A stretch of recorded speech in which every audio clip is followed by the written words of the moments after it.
Stevie Gerrard is out of Aston Villa. Here is my reaction.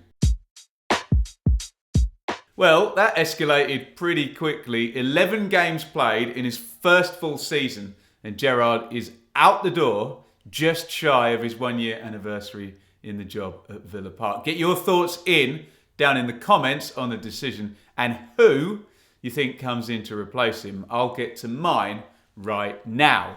Gerrard arrived in at Villa replacing Dean Smith last November. Smith had lost 5 on the bounce with the team 2 places and 2 points above relegation. Last night's defeat at Fulham, though, takes Gerrard to exactly the same 11-game mark that Smith was sacked at. And by way of comparison, Villa are 1 position lower, and only goals scored has them above Wolves outside the relegation spots. Villa did finish 14th last season, but in the games taken by Gerrard from November onward, oft trotted out stat, they were the 9th best team in the Premier League. And if we're using that as the high watermark, that would be an 8th place drop off from Gerrard's work last season. What on earth has gone wrong? I will give my thoughts, but if you wouldn't mind just hitting the like button before we go on, I'd be a very happy chappy. Now look, it's not a theory I normally subscribe to, but it is a nice, simplistic, catch-all explanation to point to Mick Beale leaving as assistant in the summer. He'd been with Gerrard up at Glasgow Rangers, left for QPR, who are, rather unhelpfully for arguing against his departure causing the drop-off, currently top of the Championship. The front foot 4-3-3 we saw at Aston Villa last season has gradually sort of just been eroded with Gerrard backpedaling in the last 6 weeks or so to a far more defensive, pragmatic, not that pleasing on the eye style. Yes, that style did plunder a point against champions Man City. It was probably the worst thing that could happen there. I was at the win over Southampton in the following game, but if you watch that vlog, you'll know I was pretty shocked at how kind of dull and reductive the entire game was, and Villa's football was, to be fair, a part of that. In the last 9 games, Villa have then won just once with that Southampton win, with the pragmatic style producing only 5 goals. Last night's 3-0 defeat at Fulham was the final straw for the owners, and pretty much immediately after the press conferences and whatnot, Villa released just a 2-line statement saying thank you and goodbye to Stevie Gerrard.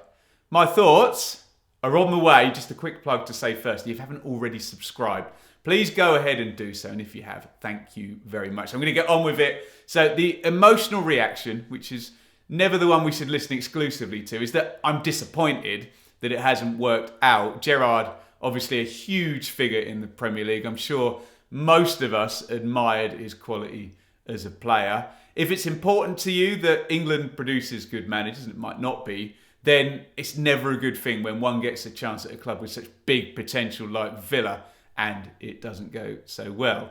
Right, let's take the emotions out of it. And look, I do understand the decision, to be honest, and I think it's been coming, hasn't it? I did a video at the start of the season that I'm going to link in the end screen of this one that I'd love you to watch, suggesting Villa could finish in the top half this season. We're way off that, but I'd imagine that's reasonably in line with what the owners want, and yeah, miles away, aren't we? The comparison with Dean Smith as well, even down to it being game 11, really doesn't work well for Gerrard, and the Villa fans did seem to turn at that away game at Forest, and it's been a bit of a majority vote of no confidence really ever since.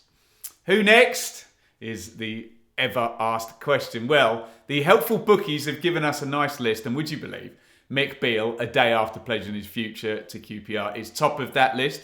Read into that what you will. Mauricio Pochettino is on there, big name. Thomas Frank wouldn't be the first time Villa have gone to Brentford to procure some staff. Sean Dyche is on there as well, did good things in the Premier League with a smaller club than Villa. Remember, don't get too emotionally attached to betting lists. They're liabilities, not probabilities. What I'd much rather you did was let me know who you'd like to see or who you think will arrive in the comments. Do you think this was the right decision by Villa? And also, where do you think Stevie Gerrard would likely come back in at management, assuming he's going to continue on that journey? That video I mentioned looking at the summer recruitment and Villa's expectations for the season can be watched now right up there. Might be a very interesting companion given how things have gone since I made it.